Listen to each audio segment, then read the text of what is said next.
गुरुर्ब्रह्मा गुरुर्विष्णू गुरुर्देवो महेश्वरा गुरु साक्षात् परब्रह्म तस्मै श्री गुरवे नमः। नमस्कार। आपण मागच्या महिन्याच्या व्याख्यानामध्ये हिंदू धर्म आणि वेदकालीन हिंदू धर्म या विषयाचा आपण अभ्यास केला। आज आपण वेदकालानंतरचा हिंदू धर्म याविषयी अभ्यास करणार आहोत। आणि वेदकालानंतरचा हिंदू धर्म याला काही ठिकाणी उपनिषदीय धर्म असं म्हणता येईल। वेदकाळाच्या पूर्वी ह्या सगळ्याची निर्मिती झालेलीच नव्हती। वेदच निर्माण झालेले नव्हते, त्याच्यानंतर वेद निर्माण झाले आणि वेदांच्या नंतर उपनिषद निर्माण झाली।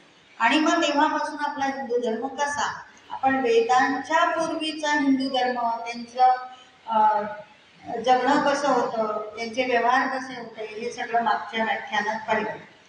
आज आपण उपनिषदानंतरचा हा वेदकालीन हिंदू धर्म कसा होता, ते कशाची पूजा करत होते, शक्ती पूजा हा आपला विषय, ते कशाची पूजा करत होते, ते कशाला मानत होते आणि का असं मानत होते याचा आपण अभ्यास करणार। आता धर्माच्या व्याख्या वेगवेगळ्या ठिकाणी वेगवेगळ्या आपल्याला ऐकायला मिळतात, पाहायला मिळतात। आपण त्या मागच्या वेळी 2 वेगळ्या व्याख्या पाहिल्या। आज आपण आणखी एक व्याख्या मला सापडली ती तुम्हाला सांगणार आहे। धारणा धर्म इति आहुः धर्मो धारयते प्रजाः यस्या धारण संयुक्त सधर्म इति निश्चयः। आता संस्कृत जरी आपल्याला थोडंफार समजतं बरं का, तर त्याचा अर्थ असा आहे की धारणा धर्म इति आहुः, जो धारण केला जातो त्याला धर्म असे म्हणतात। मग धारण काय करतो आपण ते पुढे सांगितलंय काय की यस्या धारण संयुक्त सधर्म इति निश्चयः, की धर्मामुळेच प्रजेची धारणा होते असा जो धारण करण्यासाठी गुणांनी युक्त आहे तो धर्म। म्हणजे धारण करायचे आपल्याला, पण त्याच्यामध्ये गुणयुक्त पाहिजे, गुणांनी युक्त जो धर्म असतो त्याला आपण धर्म म्हणायचं। आणि प्रजा हा शब्द इथे आलेला आहे, प्रजा हा कुठला, धर्मो धारयते प्रजा। आता ह्या प्रजा ह्या शब्दामध्ये आपल्याला प्रजा शब्द माहिती असतो, पण प्रजा ह्या शब्दामध्ये खूप मोठा व्यापक अर्थ आहे आणि तो समष्टीच्या अंगाने केलेला आहे। तुम्हाला व्यष्टी आणि समष्टी माहिती आहे ना? व्यष्टी म्हणजे एक, आपण वैयक्तिक, आणि समष्टी म्हणजे संपूर्ण सर्व जनता। तर असा समष्टीचा विचार करताना त्यामध्ये प्रजेमध्ये त्यांनी व्यक्ती घेतली आहे, म्हणजे प्रथम आपण, मग आपलं कुटुंब, कुटुंबामुळे समाज घडतो आणि समाजामुळे राष्ट्र, आणि राष्ट्रांचा मिळून वैश्विक मन, अशा अर्थाने प्रजा या शब्दाचा वापर त्यांनी इथे केलेला आहे। आणि त्यामुळे आपला विषय जो शक्तीपूजन आहे त्या संदर्भात व्यक्ती ते राष्ट्र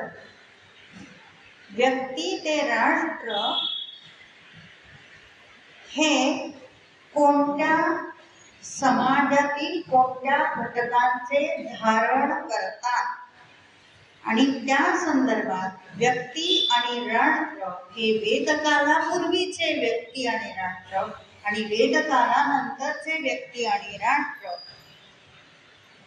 ह्याला कोणता धारणायुक्त गुण ते आत्मसात करतात तो धर्म, आणि त्या अनुषंगाने त्या व्यक्तीचं, त्या कुटुंबाचं, त्या समाजाचं, त्या राष्ट्राचं पोषण कसं होतं सर्वच जण अन्नामुळे आपलं पोषण होतं हे सगळेच करतात, पण राष्ट्राचा जो धर्म गुणयुक्त असतो त्यामुळे ह्या सगळ्यांचं पोषण होत असतं.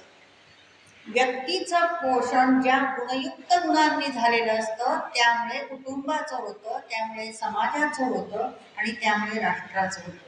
म्हणून राष्ट्र धर्म जागवणं ही सगळ्यात मोठी गरज आजच्या समाजाची आहे. आता ही राष्ट्राची धारणा उपनिषद कालानंतर कशी होत गेली ह्याचा अभ्यास आपण आजच्या व्याख्यानात करणार आहोत. तर उपनिषद कालामध्ये जो धर्म होता त्याचा मुख्य उद्देश असा होता मोक्ष प्राप्ती. उपनिषद कालामध्ये मोक्ष प्राप्ती हे अंतिम लक्ष्य मानवाचं असलं पाहिजे, अशा प्रमाणे तो धर्म आणि त्याप्रमाणे लोक वागत असत किंवा त्याप्रमाणे ती धर्माची रचना केली होती. आता जीवनाच्या परत धर्माची वेगळी व्याख्या आहे. काय की जीवनाच्या सर्वांगाला आधार देत मनुष्याला पूर्णत्वाकडे नेणारं जे साधन ते म्हणजे धर्म. जीवनाच्या सर्वांगाला पूर्णत्वाकडे नेणार जे साधन ते म्हणजे धर्म. किती छान व्याख्या आहे. कारण आपण प्रत्येक मनुष्य हा जर त्याचं ध्येय ईश्वर प्राप्ती नसेल किंवा मोक्ष प्राप्ती हे नसेल तर प्रत्येक मनुष्य अपूर्ण आहे. आता तो अपूर्ण कसा आहे? कारण ह्या जगामध्ये कोणताही मनुष्य सुखी नाही, आनंदी नाही, त्याच्यामुळे त्याला पूर्णत्व नाही. पण तेच त्याने ईश्वराचा आधार घेतला, ईश्वराचं अधिष्ठान ठेवून जीवन जगत गेलं तर त्याला असं आपलं जीवन कृतकृत्य झाल्यासारखं वाटतं, त्याला पूर्णत्व आल्यासारखं वाटतं. आणि हाच आपला हिंदू धर्म आपल्याला शिकवतो. म्हणून मोक्ष प्राप्ती हे आपल्या धर्माचं, उपनिषदकालीन धर्माचं मुख्य लक्ष्य असं म्हटलंय. लक्ष्य म्हणजे ध्येय होतं आणि आजही ते आहे. दुसरी एक व्याख्या अशी केलेली आहे की प्रत्येक जीवाचं हित साधण्याच्या दृष्टिकोनातून समाजाचा व निसर्ग नियमांचा विचार करून आपल्या जीवनात परमेश्वरापर्यंत कोणत्या मार्गाने जाऊन पोहोचायचं हे योग्य रीतीने सांगण्याचं काम जो धर्म करतो तो खरा हिंदू धर्म. पुन्हा एकदा सांगते, या धर्माची व्याख्या की जीवाचं हित साधण्याच्या दृष्टिकोनातून. आता हित म्हणजे फक्त आर्थिकच हित असं नाही, तर मनुष्य म्हणून जन्माला आल्यानंतर त्याचं कर्तव्य काय आहे, त्यांनी कुठल्या कुठल्या गोष्टी पूर्ण करून मग शेवट त्याचा झाला पाहिजे, हे त्याचं हित आहे. मग जीवनाचं हित साधण्याच्या दृष्टिकोनातून समाजाचा व निसर्ग नियमांचा विचार करून आपल्या जीवनात परमेश्वरापर्यंत कोणत्या मार्गाने जाऊन पोहोचावे हे सांगणारा जो धर्म तो हिंदू धर्म. आणि हे आपण बघतोय, अनुभवतोय. आणि त्याच्यात सुद्धा एक ठराविकच कॅटेगरी म्हणूया किंवा एक समाज, ठराविक समाजच या विचारांच्या प्रवाहात असतो. आता आपण बघितलंय की जो समाज या प्रवाहात नाही त्यांना त्याचं महत्त्व पण कळत नाही. तर असा हा हिंदू धर्म आहे. आणि ह्या हिंदू धर्माचं जर आपण वर्गीकरण केलं तर इसवी सन पूर्व 1500चा काळ, इसवी सन पूर्व 1500चा काळ म्हणजे आज जर हिशोब केला तर 4000 वर्षापूर्वींचा काळ, असा त्याचा हिशोब आहे. मग आता वेदांची रचना झाली ती जवळजवळ 5000 वर्षापूर्वी झालेली आहे. पण त्याच्यानंतर उपनिषदांची रचना झालेली आहे आणि ही उपनिषद 200 आहेत. त्यापैकी 10च उपनिषदांचा प्रामुख्याने विचार केलेला गेलेला आहे. काय उपनिषदांमध्ये तरी काय सांगितलंय हे आपण पुढे पाहणार आहोत. पण ती 10 मुख्य उपनिषद कोणती ती तुम्हालाही सांगता येतील, कारण तुम्ही रोज ही व्याख्यानं ऐकता. उपनिषद तुमची पाठच असतील, पण कोणत्या उपनिषदामध्ये किती श्लोक आहेत किंवा ती उपनिषदांची भाषा किती आर्य आहेत वगैरे जे म्हटलं जातं त्याचा मी फक्त तुम्हाला नावादिशी आकडा सांगते की छांदोग्य उपनिषदामध्ये 628 ऋचा आहेत. बृहद अरण्याकामध्ये 419 मंत्र म्हणून म्हटले गेलेले. बघा, प्रत्येक उपनिषदामध्ये वेगळं आहे. वर श्लोक म्हटलंय, खाली मंत्र म्हटलेला आहे, ऋचा म्हटलंय वर. कठ उपनिषदामध्ये 119 मंत्र आहेत. तैत्तरीय उपनिषदामध्ये 68 मंत्र आहेत. प्रश्न उपनिषदामध्ये 67 मंत्र आहेत आणि मुंडक उपनिषदामध्ये 65 आहेत. म्हणजे 1-2च ह्याचा फरक आहे. केनोपनिषदामध्ये 34 आहेत. ऐतरीय उपनिषदात ह्या पाठ काही करत बसले नाही म्हणून तुम्हाला सांगितलं. ऐतरीय उपनिषदामध्ये 33 आहेत आणि मांडुक्य उपनिषदामध्ये सगळ्यात कमी 12 आहेत. आणि आपल्याला सगळ्यांना परिचित असलेला ईशावास्य उपनिषद याच्यामध्ये फक्त 19 ऋचा आहेत. हे सांगायचं कारण की वरील पैकी आपण पाहिलं 628, तर ह्या छांदोग्य उपनिषदामध्ये सगळ्यात मोठा आहे आणि बृहद अरण्य त्याच्यामध्ये त्याच्यापेक्षा थोडासा तो लहान असून ह्या 628 कशा तयार झाल्या तर त्याच्यात अनेक ऋषींनी ऋचा दिलेल्या आहेत म्हणून त्या 628 झाल्या. कोण्या एका ऋषींचीच असतील तर त्या कमी झाल्या असत्या. पण छांदोग्य उपनिषदामध्ये अनेक ऋषींनी स्वतःच्या ऋषा त्यात समाविष्ट केल्या आहेत म्हणून त्या 628 झाल्यात. अनेक ऋषींचा त्यात सहभाग आहे. आता हे का केलं आहे असं तर उपनिषदांची सुसूत्र विचारसरणी दाखवण्यासाठी हे एकत्र केलेलं आहे. आणि ह्या 10 उपनिषदांना एकत्रितपणे जर आपण विचार केला किंवा 200 उपनिषदांचा एकत्रित विचार केला तर त्या सर्वांना मिळून वेदांत असं म्हटलं. आपल्याला वेदांत म्हणजे काय असं वाटतं की नाही, की काय असेल व वेदांत म्हणजे काय किंवा वेदांत शब्दाचा परफेक्ट अर्थ काय, तर सर्व उपनिषदांना एकत्र करून त्यांची सुसूत्र विचारसरणी ज्याच्यामध्ये सांगितलेली आहे त्याला वेदांत असं म्हटलेलं आहे. आता ह्या उपनिषदांमध्ये आपला धर्म टिकवण्यासाठी कोणते विचार आहेत नेमके, म्हणून आपण हिंदू धर्माच्या या मथळ्याखाली त्याचा अभ्यास करतोय.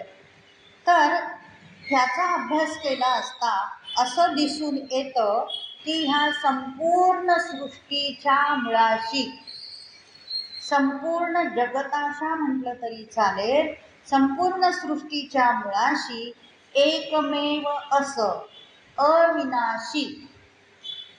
आणि त्यांनी एक स्पेशल त्याला विशेषण वापरलंय. आपण नुसतं चैतन्य शक्ती असं म्हणतो, त्यांनी बुद्धियुक्त चैतन्य शक्ती असा शब्द वापरलाय की ह्या सर्व सृष्टीच्या मुळाशी एकमेव असं अविनाशी बुद्धियुक्त बुद्धी चैतन्ययुक्त तत्व आहे. आणि उपनिषदांमध्ये ह्या बुद्धी चैतन्ययुक्त तत्वाला ब्रह्म असं नाव दिलं. ब्रह्म म्हणजे काय, समर्थांना कोणीतरी विचारलं होतं की आम्हाला ब्रह्म शब्दाचा अर्थ कळत नाही आहे, ब्रह्म म्हणजे काय, तर समर्थांनी त्याला सांगितलं एक वाटी आहे आणि हे बघ हे याच्यात ब्रह्म आहे. तर त्यांना असं सांगायचं होतं की त्या वाटीच्या आतही ब्रह्म आहे, बाहेरही ब्रह्म आहे, सगळीकडे ब्रह्म आहे. म्हणजे काय आहे तर ते चैतन्य तत्व सगळीकडे आहे हे त्यांना सांगायचं होतं. तर आणि हे चैतन्य तत्व म्हणजे ब्रह्म आणि आत्मा यांचा एकमेकाशी असलेला संबंध. आता ब्रह्म म्हणजे हे वैश्विक आहे की नाही. संपूर्ण सृष्टीच्या मुळात जे तत्व आहे ते एकच तत्व सगळीकडे आहे आणि ते तत्व म्हणजे ब्रह्म आणि आत्मा ह्यांचा एकमेकाशी संबंध आहे असं हे उपनिषदांमध्ये सांगितलंय. नंतर पंचमहाभूत, सृष्टीची उत्पत्ती, मनुष्यजन्म, शरीर, मन, इंद्रिय आणि नीतिविषयक विचार, मनुष्य हा मेल्यानंतर त्याची नंतरची गती काय, मरताना त्याची परिस्थिती काय असेल, त्याप्रमाणे त्याला कुठली गती मिळते, हे सगळे जे विचार आहेत ते विस्ताराने उपनिषदांमध्ये आलेले आहेत. आणि हे सगळे विचार गीतेमध्ये घेतलेले आहेत. आपण नाही सर्वोपनिषदो गावो दोग्धा गोपाल नंदना आपण म्हणतो गीतेच्या प्रार्थनेमध्ये. तर उपनिषदांचेच विचार भगवद्गीतेमध्ये घेतलेले आहेत आणि मग ह्या उपनिषदांमध्ये हे सगळे विचार केलेले आहेत. त्या संदर्भात उपनिषदांनी सांगितलेली जी शक्तिपूजा आहे ती म्हणजे नेमकं काय, त्यामध्ये कुठेही मूर्तीपूजेचा उल्लेख नाही. बघा आता वेद निर्माण झाले त्या काळात पण नव्हतं. उपनिषदांच्या काळामध्ये सुद्धा मूर्तीपूजा हा विषय नाही. मग कशाची पूजा होत होती तर आंतरिक शक्ती, प्रत्येक मनुष्याची आंतरिक शक्ती जी आहे तीच देव.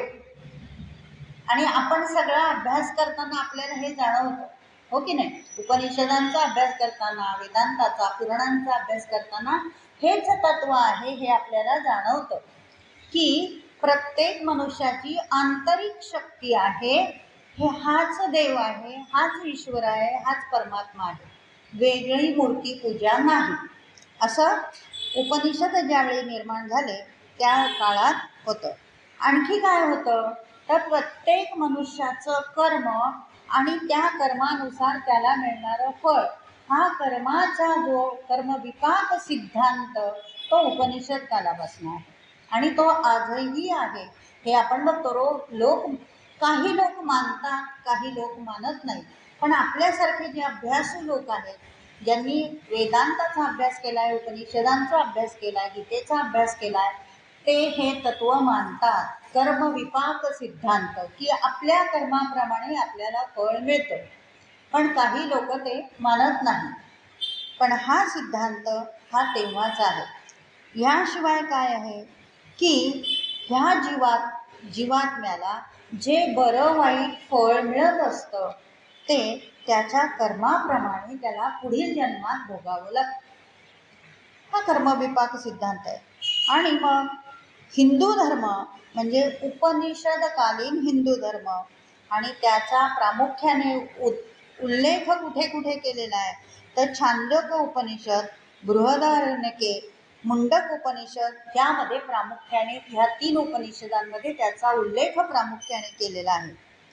आता देह आणि आत्मा हे वेगवेगळे आहेत, पण आत्म्याला बघा, हा देह वेगळा आहे, आत्मा वेगळा आहे. गीतेचं तत्व आहे आणि गीतेतलं तत्व सुद्धा काय आहे उपनिषदांमध्ये. देह आणि आत्मा हे वेगवेगळे आहेत, पण कर्माच्या एका धाग्याने ह्या आत्म्याला आत्म्याला बांधून ठेवलेलं आहे हो की नाही. आणि म्हणून मग त्याच्यातून सुटण्याचा मार्ग जो आहे तोच कर्माचा सिद्धांत की इदम न मम, असं प्रत्येक कर्माला तुम्ही म्हणा म्हणजे हळूहळू सुटत जातो. हे माझं नाही, हे माझं नाही असं म्हटलं किंवा हे सगळं परमेश्वराने निर्माण केलेलं आहे, त्याच्यावर सत्ता परमेश्वराची, असं आपल्या मनाची एकदा खात्री पटली की आपण त्या कर्माच्या धाग्याने जे बांधलेलं असतो त्यापासून मोकळे होऊन जातो. त्याला मोक्ष असं म्हटलंय. मग ही बांधून ठेवल्यामुळे बंधमुक्त अवस्था मनुष्य जन्माला मिळत नाही. आणि ती मिळवण्यासाठी जो उपदेश केलेला आहे जे जे ज्ञान सांगितलेलं आहे ते उपनिषदांमध्ये आहे. आणि ते सुटलं, त्या बंधनातून आपण सुटलं की मोक्ष मिळाला. तर आणि नुसतं ही भाषा आहे का? नाही. आपल्या पूर्वीच्या अनेक लोकांनी ते सिद्ध करून दाखवलंय. त्याच्यासाठी जनक राजाचं उदाहरण आपल्याला दिलेलं आहे की जनक राजांनी मोक्ष मिळवून गेला आणि पूर्वैरपी मोक्ष, अशा अनेक लोकांनी असे मोक्ष मिळवलेले आहेत. कुठले? तर कर्माच्या धाग्याच्या बंधनात न अडकता मोकळं होणं. म्हणजे काय? तर प्रत्येक कर्मण्येव अधिकार असते मा फलेषु कदाचन मा कर्म फल हेतुर्भू माते संगस्त्व कर्मणी. म्हणजे मी ते कर्म केलंय पण ते माझं अकर्म आहे, मी ते केलं नाही, ते भगवंतानी माझ्याकडून केलंय, म्हणजे ममत्व काढून टाकायचं. त्यामुळे मोक्ष मिळण्यास खूप सोपं जातं. अर्थात ती सामान्य माणसाच्या दृष्टीने खूप पुढची स्टेज आहे, पण आपल्या पूर्वजांनी हे सिद्ध करून दाखवलेलं आहे. आता उपनिषदांनी कुठले कुठले मुद्दे उपस्थित केलेत बरं, हे आपल्याला माहीत आहे. पण उपनिषदांच्या भाषेमध्ये हे सांगायचं म्हणजे की आत्मा हाच ब्रह्म, हा मुद्दा उपनिषदांनी उपस्थित केलेला आहे. दुसरा मुद्दा असा आहे की ब्रह्म हे अविभाज्य आहे आणि एकमेव आहे. ब्रह्माचे तुकडे नाही करतायत. अविभाज्य म्हणजे काय? ज्याचं विभाजन करता येत नाही असं. मग ब्रह्माचे तुकडे नाही करतायत. आता वर जी आपण मगाशी व्याख्या बघितली ब्रह्माची, ती काय?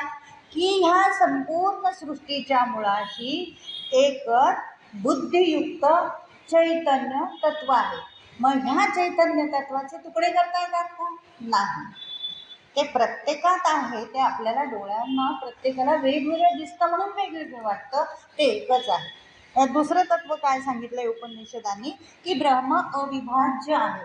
आणि तिसरं तत्व काय आहे? ब्रह्म सर्वत्र आहे. मगाशी मी समर्थांचं उदाहरण सांगितलं, ब्रह्म सर्वत्र आहे. आणि चौथं उदाहरण त्यांनी असं सांगितलंय, चौथा मुद्दा असा सांगितलाय की देह आणि आत्मा हे दोन्ही ब्रह्मातच आहे. देहही ब्रह्मात आहे आणि आत्माही ब्रह्मात आहे. बरोबर आहे. ब्रह्म जर विश्वव्यापक आहे तर देह पण ब्रह्मातच, आत्मा पण ब्रह्मातच. समजा आपण म्हटलं की सागरात मीठ आहे, तर हे कसं पटतं की नाही आपल्याला? की सागरात पाणी आहे आणि त्या पाण्यापासूनच मीठ बनतं. म्हणजे सागर हा जर आत्मा म्हटला तर त्यापासून बनणारं मीठ हे देह आहे. म्हणजे आत्मा आणि देह हे एकच आहे आणि ते ब्रह्मामध्ये आहे. ही अशी छोटी उदाहरणं घेतली की आपल्या लक्षात येईल. आणि पाचवं असं सांगितलंय की ब्रह्मप्राप्ती हे मानवी जीवनाचं उद्दिष्ट असावं. ब्रह्मप्राप्ती हे मानवी जीवनाचं उद्दिष्ट असावं आणि ते उद्दिष्ट प्राप्त केलं की माणसाला मोक्ष मिळतो. मग आपण हे सगळं जो अभ्यास करतो आणि वर्षानुवर्षे तुम्ही जे श्रवणाचं काम करता, श्रोते म्हणून काम करता, ते तुमच्या मनाच्या संस्कारावर हळूहळू मोक्षप्राप्तीकडे नेणारच संस्कार असतात. ब्रह्म म्हणजे काय किंवा त्याची पुढे वाटचाल हे आपण जरी अवघड मानत असलो किंवा मोक्ष मिळणं हे जरी आपल्याला अवघड वाटत असलं तरी तुमच्या कानावर, तुमच्या मनावर इतके वर्षाचे जे संस्कार झालेले आहेत ते संस्कार घेऊन तुम्ही पुढच्या जन्मी जाणार आहात, है ना? आणि मग तो मोक्षप्राप्तीचा मार्ग हळूहळू तुम्हाला सुखकर होणार आहे. तर म्हणजेच ब्रह्मप्राप्ती हे मानवी जीवनाचं उद्दिष्ट असावं हे आपल्या सगळ्यांसाठी लागू पडतं. हो की नाही? जे मानतात त्यांना ते लागू पडतं. आता उपनिषद निर्माण होण्यापूर्वी वैदिक वाङ्मयामध्ये स्वर्गप्राप्ती ही एक कल्पना होती. उपनिषदांच्या पूर्वी स्वर्गप्राप्ती ही एक कल्पना होती. आपण अजूनही लोकांच्या तोंडून असतो, काय तुला मोठा स्वर्ग मिळणार आहे की नाही असं म्हणतो की नाही आपण? म्हणजे एकदा स्वर्ग मिळाला की झालं सगळं. अशीच एक रूढ निर्माण झाली होती किंवा बोलण्याची भाषा निर्माण झाली होती. पण स्वर्गप्राप्ती हे मानवाचं सर्वात शेवटचं उद्दिष्ट आहे हे उपनिषदांनी खोडून काढलं, हे उपनिषदांनी मागे टाकलेलं आहे।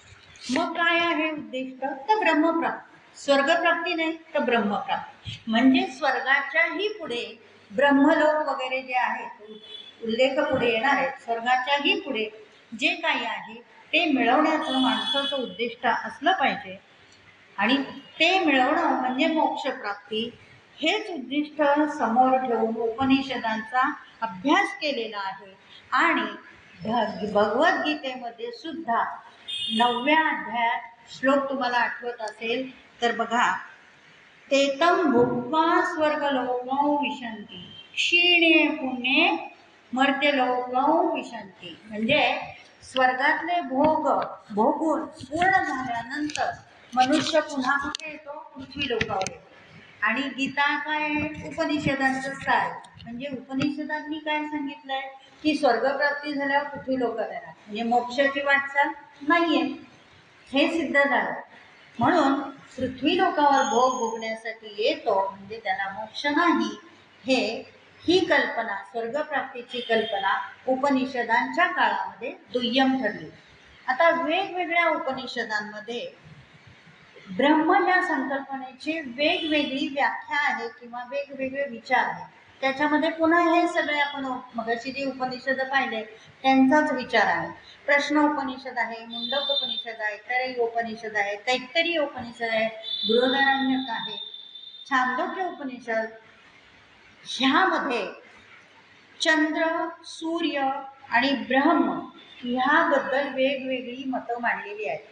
आता हे का विषय घेतला?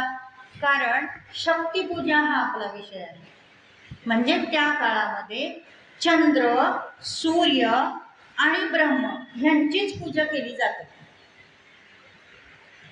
सूर्याला देवता मानून सूर्याची पूजा केली जात असे। सूर्याला देवता माना, त्याची उपासना करा, म्हणजे तुम्हाला पुढे संतती पुत्रप्राप्ती होईल, असं पूर्वीचे लोक सूर्य उपासना करायला सांगायचे। चंद्र उपासना ही मनाचं बळ वाढवण्यासाठी करायला सांगायचे।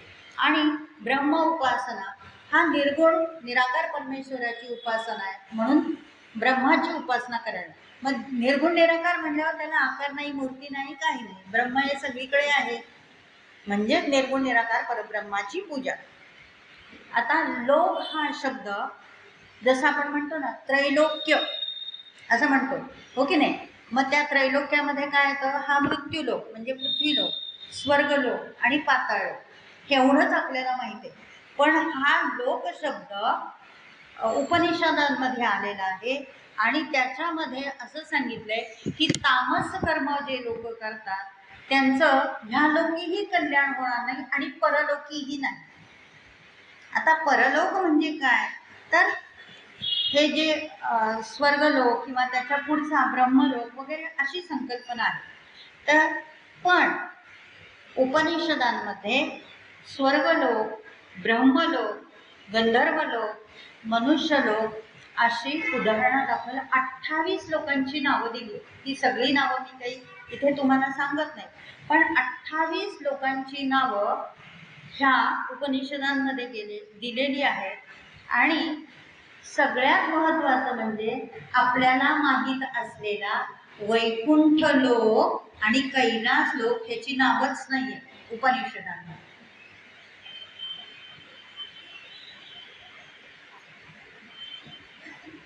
शिवाय विष्णू लोक आणि शिवलोक हेच, ज्याला आपण वैकुंठ लोक म्हणतो त्यालाच विष्णू लोक म्हणतो, ज्याला कैलास लोक म्हणतो त्याला शिवलोक म्हणतो, ह्यांचा उल्लेख उपनिषदांमध्ये नाही, कारण त्याचा उल्लेख उपनिषद काळानंतर आलेला आहे।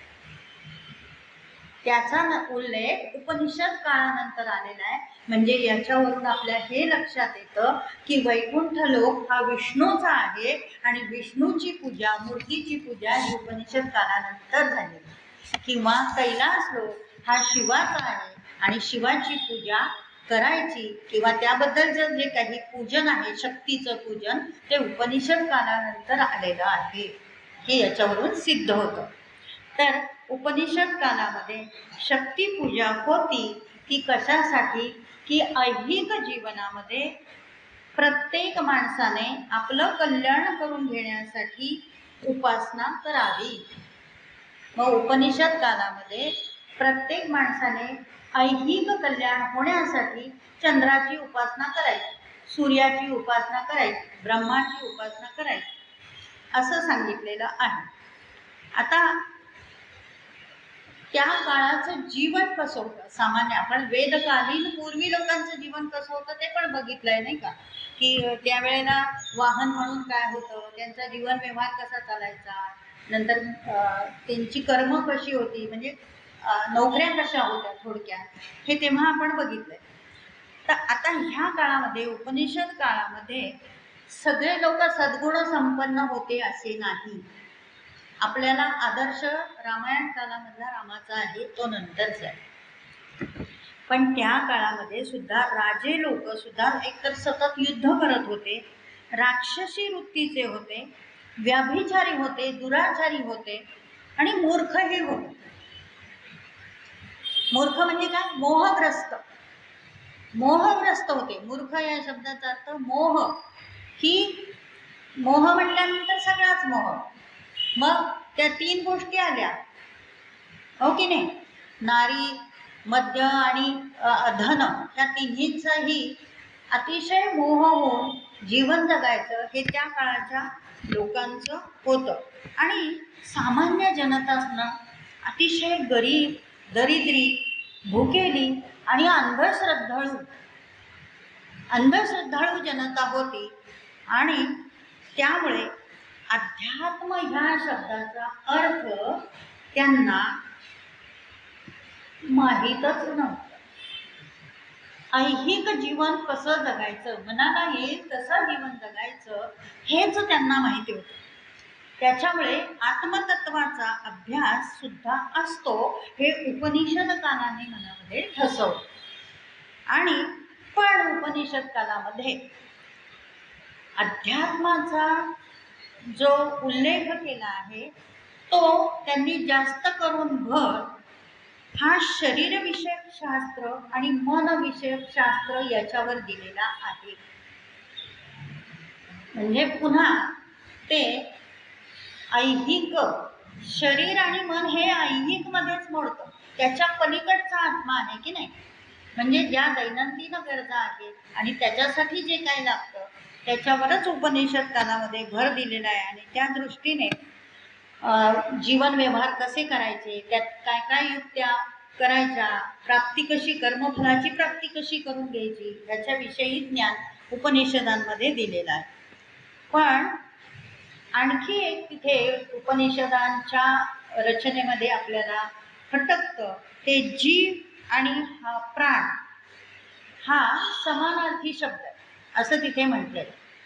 आणि आपण जे शिकतो तो आत्मा आणि प्राण, जीवात्मा आणि प्राण, आणि मग प्राणाचे ते पंचप्राण हे आपण शिकलेलो आहे की नाही. पण उपनिषद कालामध्ये जीव आणि प्राण हे एकच आहे आणि जीव आणि ब्रह्म हे एकच आहे असं प्रतिपादन उपनिषदांमध्ये केलेलं आहे. आत्मा आणि ब्रह्म, जीव आणि ब्रह्म, आणि त्याला जन्म मृत्यू नाही असं सांगितलेलं आहे. कोण, आत्म्याला जन्म आणि मृत्यू नाही, तो शाश्वत आहे. आणि देह आणि आत्मा वेगळा आहे. आणि त्या आत्म्याचा प्रवास उपनिषदांमध्ये पुढे कसा कसा केला पाहिजे हे काही उपनिषदांमध्ये सांगितलेलं आहे. आणि मुख्य म्हणजे प्रत्येक ऋषींनी जे काही उपनिषदांमध्ये नमूद केलेलं आहे तर ते वेगवेगळी मतं आहेत. प्रत्येक ऋषींचं मत वेगळं आहे आणि त्याच्यामुळे प्रत्येक ऋषींच्या मतानुसार जे काही उपनिषद झालं ते त्यांचं मतही वेगळं, ऋषी वेगळे आणि विचार पण थोडेसे वेगळे. म्हणून त्याच्यात सुसूत्रता आणण्यासाठी दश उपनिषदांचा विचार केलेला आहे. तर ब्रह्म हे संपूर्ण विश्वाचं आदी कारण आहे हे प्रत्येकाने समजून घेण्यासाठी उपनिषद कालानंतरचा जो तत्ववेत्ता आहे त्यांनी जी तत्व मांडली आहे त्याचा अभ्यास करणं जरूर आहे. का तर ते शक्तिपूजा ह्या विषयामध्ये येतं. आता उपनिषद म्हणजे नेमकं काय, तर खूप लोकांना याचा अर्थ माहीत नसतो. तुम्हाला माहिती असेल कारण तुम्ही आतापर्यंत खूप वेळा ऐकलं असेल. पण उपनिषद या शब्दाचा अर्थ असा आहे की आपल्या ऋषी मुनींना जी परमेश्वराची, भगवंताची, निर्गुण निराकार परब्रह्माची उपासना कुठल्या ना कुठल्या माध्यमातून केली, त्या उपासनेतून त्यांना जीवनविषयक स्फुरलेलं किंवा परब्रह्माविषयक जे स्फुरलेलं संपूर्ण सत्य आहे ते तत्वज्ञान सांगणारं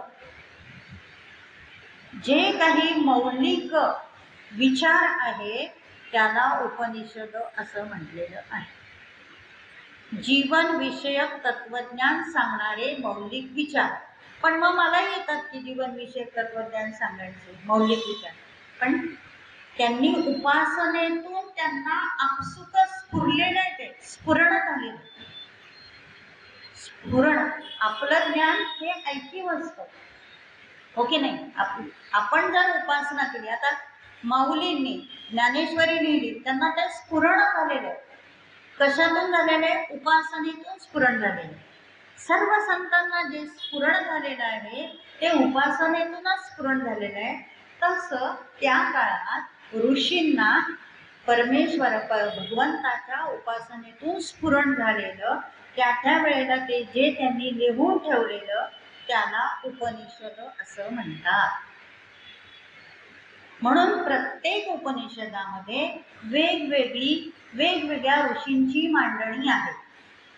मग ह्या प्रमुख जे 10 उपनिषद आहे त्यामध्ये प्रत्येक ऋषींच्या कल्पना काय आहेत त्या तुम्हाला मी सांगते. काय तर पहिली कल्पना काय आहे की ब्रह्मासाठी आपण ब्रह्मशब्द मगाशी बघितला, ब्रह्मासाठी ईश आणि तत्, ईश आणि तत् हे शब्द वापरून ते निश्चल आहे. म्हणजेच काय आहे? स्थिर आहे. म्हणजेच काय आहे? चंचल नाही, है ना. चंचल नाही, जे स्थिर आहे, निश्चल आहे, अजिबात हालचाल करत नाही, पण मनापेक्षाही वेगवान आहे आणि ते संपूर्ण विश्वात पण आहे आणि प्रत्येकात पण आहे. हे जे तत्व सांगितले आहे ते ईशावास्य उपनिषदात सांगितले. हे तत्व ईशावास्य उपनिषद सांगितलं आहे आणि त्यासाठी ईश आणि तत् हे शब्द वापरलेले आहेत. आता दुसरं काय आहे तर जे ब्रह्म देवाधिकांनाही समजलेलं नाही आणि ते ब्रह्मच प्राणी मात्रांच्या इंद्रियामार्फत काम करून घेतं. जे ब्रह्म देवाधिकांनाही समजलेलं नाही पण प्राणी मात्रांच्या इंद्रियामार्फत काम करून घेतं असं केनोपनिषदात सांगितलेलं आहे. आता काल परवाच एक पोस्ट आली होती बरं का, प्राणी मात्रांकडून काम करून घेतं, जे तत्व देवाधिकांनाही समजलेलं नाही. तो पक्षी तो पेरते व्हा असं पाऊस येण्या अगोदर ओरडतो. म्हणजे प्राणी मात्रांच्या इंद्रियामार्फत काम करून घेतो. त्याने जे देवाधिकांचेही आपलेही अंदाज चुकतात, विज्ञानाचेही अंदाज चुकतात, देवाधिकांचे अंदाज चुकतात, तर इंद्रियामार्फत काम करून घेतं ते ब्रह्म प्राणी मात्रांच्या शरीरातून इंद्रियामार्फत काम करून घेतं असं केनोपनिषदामध्ये सांगितलेलं आहे. पुढे काय सांगितलंय? ओम हे अक्षरच ब्रह्म आहे आणि शरीरातील आत्मा हे ब्रह्म आहे. आता जीवात्मा वेगळा आणि आत्मा वेगळा. हा तर आत्मा हेच ब्रह्म आहे आणि या ब्रह्माशिवाय या जगात काहीच नाही, हे पण आपण बघतो, नेहमी ऐकतो. आणि हेच ब्रह्म सर्व लोक जेव्हा झोपलेले असतात तर ते ब्रह्म स्वतः जाग राहून प्रत्येकाच्या शरीरामध्ये पुरुष म्हणजे आत्मा या तत्वाने राहतो. आता हेच कसं काय ओळखायचं? तर आपण झोपलेलो असतो आणि आपण कसं म्हणतो, मला रात्रभर जागच आली नाही. आता हे जाग आली नाही हे कोण सांगतं? हे कोण सांगतं? तर प्रत्येक मनुष्याच्या शरीरातील पुरुष म्हणजे आत्माचं जे तत्व आहे ते सांगतं. किंवा मला हे स्वप्न पडलं पण मला आठवतच नाही, हे कोण सांगतंय? आठवत नाही हेही कोण सांगतंय? आणि स्वप्न पडलं हेही कोण सांगतंय? म्हणजे सर्व लोक जेव्हा झोपलेले असतात तर तो जागा राहतो, ते ब्रह्मतत्व. आणि हे कशात सांगितलं आहे? तर कठोपनिषदात सांगितलं. आणि त्या संदर्भातला गीतेतला श्लोक तुम्हाला आठवतंय? या निशा सर्वभूतानां यस्या जागृती संयमी तस्या जागृती भूतानी सा निशा पश्यतो मुनेः. हा श्लोक त्या संदर्भातला आहे. म्हणजे गीतेमध्ये कठोपनिषदामधले तत्व जास्त घेतलेले. पुढचं काय? ओंकार हे परब्रह्म आहे. त्यामध्ये अ, उ आणि म ह्या 3 मात्रा असून त्याची उपासना वेगवेगळ्या प्रकारे केल्याने वेगवेगळे फायदे आपल्या शरीराला होतात. आणि आपलं शरीर हे 16 कलांनी असं युक्त असून त्यात पुरुष तत्व म्हणजे कुठलं? तर आत्मतत्व. पुरुष म्हणजे जेंट्स अशा अर्थाने कुठेही अध्यात्मामध्ये विषय नसतो. तर आत्मा ह्या अर्थाने आहे. प्राण आणि वीर्य यांची निर्मिती त्याने केलेली आहे आणि पुन्हा ती त्याच्यातूनच निर्माण होते आणि त्याच्यातच विलीन होते. असं जे ओंकार हे परब्रह्म तत्व आहे ते प्रश्न उपनिषदामध्ये आलेलं आहे. म्हणजे ओमचं आपण 2 महत्व पाहिले. कठोपनिषदामध्ये अक्षर हे ओम हे अक्षरच ब्रह्म आहे. आता प्रश्नोपनिषदामध्ये ओम हेच सगळं करतो हे पण इथे सांगितलंय. पुढचं ब्रह्मदेव जी उत्पत्तीची देवता आहे त्याचा ज्येष्ठ पुत्र अथर्वा ह्याला त्याने विद्या शिकवली. कुठली? ब्रह्मविद्या शिकवली. त्यामध्ये ब्रह्मचर्य, सत्यवादित्व, तपश्चर्या आणि यथार्थ ज्ञान ह्यामुळे ब्रह्मप्राप्ती होते हे मुंडक उपनिषदात सांगितले.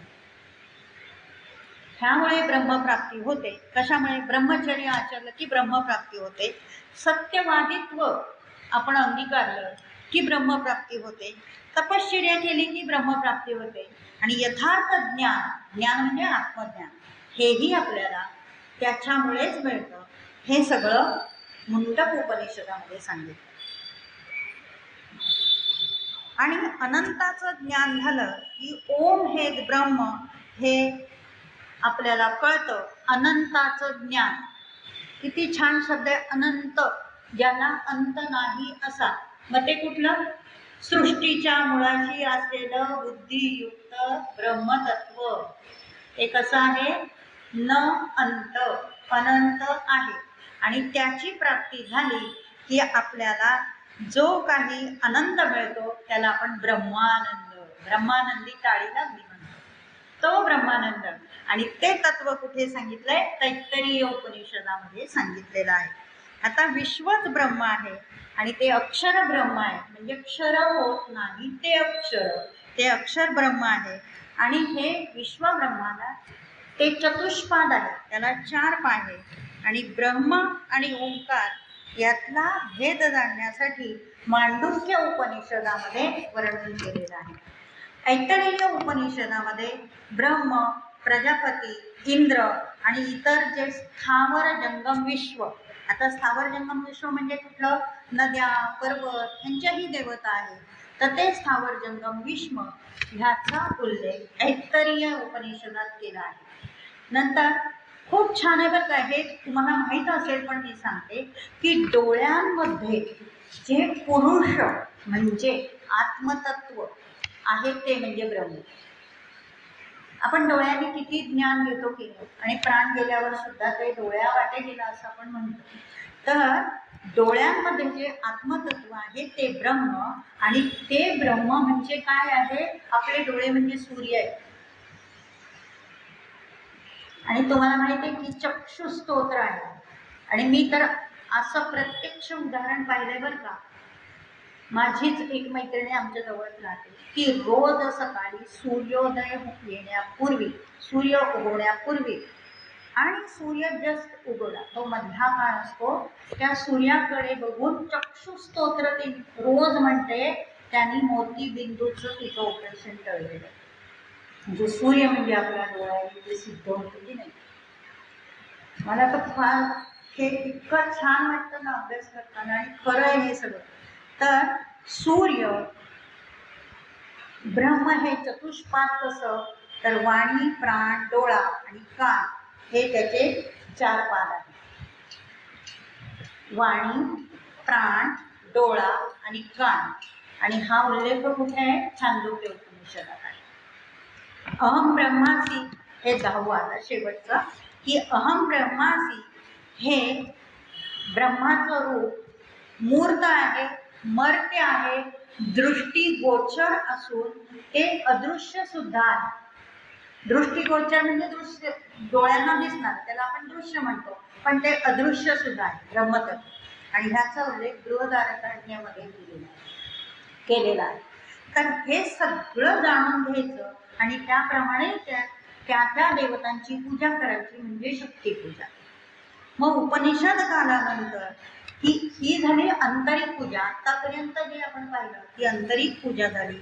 आणि उपनिषद कालानंतर जी आपली षडदर्शन आहे ती वर्णन केलेली आहे. ती षडदर्शन तुम्हाला माहिती आहे, योगशास्त्र, सांख्यशास्त्र, न्यायशास्त्र, पूर्वमीमांसा, उत्तरमीमांसा आणि उत्तरमीमांसा.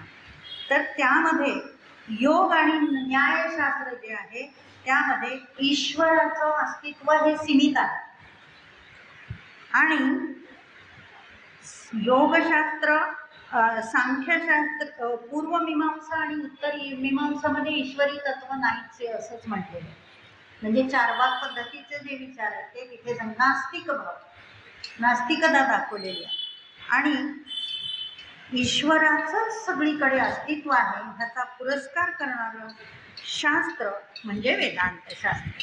जे आपलं मूळ उद्देश आहे शिकण्याचा, तर वेदांत शास्त्र की ईश्वर सगळीकडे आहे. आणि मग त्याच्यामध्ये त्यांनी बौद्ध धर्म, जैन धर्म ह्यांची तुलना करून त्यांच्यामध्ये कसं मूर्तीपूजा नाही आहे हे सांगितलेलं आहे. आणि मूर्तीपूजा आपल्याकडे केव्हा आली, तर महाभारत काळानंतर मूर्तीपूजा आपल्याकडे आलेली आहे.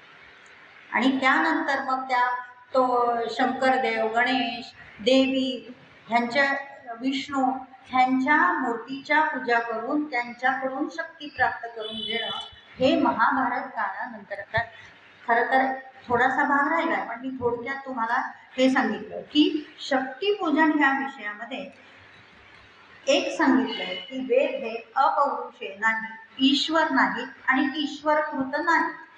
मग ते कसे आहे, तर आत्म इंद्रियांचं जे महत्व आहे त्याच्यातूनच ती शक्ती निर्माण होते असं सांगितलं.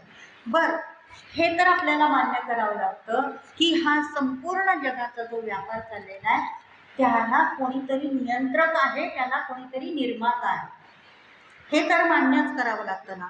मग असा जो तर्क निघतो तो वैज्ञानिक सिद्धांताने सुद्धा स्पष्ट झालेला आहे. अर्थात वैज्ञानिक सिद्धांत हा खूप स्लो आहे, आपलं आध्यात्मिक शास्त्र हे त्यामानाने खूप गतिमान आहे.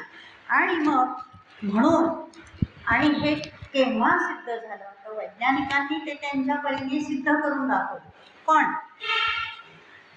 आपल्या संत लोकांनी हे सगळं स्वतःच्या अनुभूतीतून सिद्ध करून दाखवलेलं आहे. स्वतः भगवंताची सेवा करून, प्रत्यक्ष कसं वर्तणूक करून, वेगवेगळ्या मार्गाने भजन, कीर्तन, नवविधा भक्तीतून हे आपल्या संतांनी सिद्ध करून दाखवलेलं आहे. आणि त्याच्यामुळे ईश्वराचं अस्तित्व आणि देवदेवता आहे आणि त्यांच्या शक्तीचं पूजन आपण केलंच पाहिजे हे सिद्ध करून दाखवलेलं आहे. आणि म्हणून मूर्तीपूजा आणि अमूर्तीपूजा म्हणजे मूर्ती नसताना पूजा करणं आणि मूर्तीची पूजा करणं असं वर्गीकरण शक्तीपूजेमध्ये आपल्याला करायला हरकत नाही. आता अमूर्तीची पूजा करायची म्हणजे काय, तर अमूर्तीची पूजा करायची म्हणजे समाजसेवा. समाज हीच माझी मूर्ती आहे किंवा समाजामधला प्रत्येक व्यक्तीची मी पूजा करतो, ती म्हणजे अमूर्ती पूजा, आणि मूर्ती पूजा म्हणजे देव देवता ईश्वर यांचं अस्तित्व मानून त्याप्रमाणे व्रत वैकल्य करणे, उपासना करणे, भजन कीर्तन, आणखी काही जे काही पूजा, ज्या काही नवविधा भक्तीचे प्रकार आहेत त्याप्रमाणे पूजा करणं हे ईश्वर पूजा किंवा शक्ती पूजा यामध्ये मिळतं. आणि त्याच्यानंतरचा जो काळ आहे तो स्मृती पुराणाचा काळ आहे, आणि त्या स्मृती पुराणाच्या काळामध्ये आद्य शंकराचार्य यांचं आगमन झालेलं आहे ते 8व्या शतकामध्ये, आणि त्यांनी 4 पीठ स्थापन करून आपल्या धर्माचा प्रचार, हिंदू धर्माचा प्रचार केलाय. द्वैत सिद्धांत, अद्वैत सिद्धांत यांचं प्रतिपादन केलंय, लोकांना समजून सांगितलंय. वेगवेगळ्या देवतांची पूजा सगुण रूपात कशी करायची, निर्गुण रूपात कशी करायची हे त्यांच्या वेगवेगळ्या स्तोत्रांमधून आपल्याला समजतं. आणि अशा प्रकारे ब्रह्म आणि आत्मा ईश्वराचं निर्गुण रूप म्हणजे ब्रह्म, आणि ईश्वराचं सगुण रूप म्हणजे स्वतः ईश्वर आणि त्या वेगवेगळ्या देवता, असं प्रतिपादन केलेलं आहे. आणि हा असा इतिहास हिंदू धर्माचा आपण शंकराचार्यांपर्यंत येऊन पोहोचलेला आहोत. आणि त्याच्या पुढचा जो प्रवास आहे तो आपल्या संत लोकांनी जो भागवत धर्माचा प्रचार केला, भगवंताचा भागवत धर्मातून जो प्रचार केलेला आहे वेगवेगळ्या पंथांमध्ये, मग तो वैष्णव पंथ आहे, शैव पंथ आहे, वेगवेगळ्या पंथांच्या मार्गातून जो हिंदू धर्माचा प्रचार केला आहे हा तो पुढचा प्रवास आहे. इथपर्यंत आज आपण बघितलेला आहे. आणि हा हिंदू धर्म कसा प्रगत होत गेला आहे तेही बघितलं, आणि तुम्ही सगळे इतके छान तल्लीन होऊन ऐकत होता त्याबद्दल तुम्हाला सगळ्यांना धन्यवाद. जे काही मी बोलले ते माझ्या सद्गुरूंनी माझ्याकडून बोलवून घेतलं, आणि ज्या काही उणिवा असतील त्या या देहाच्या, सीमित देहाच्या आहेत असं नक्की समजा. आणि आजच्या व्याख्यानाचा समारोप करूया गीतेची आरती म्हणून.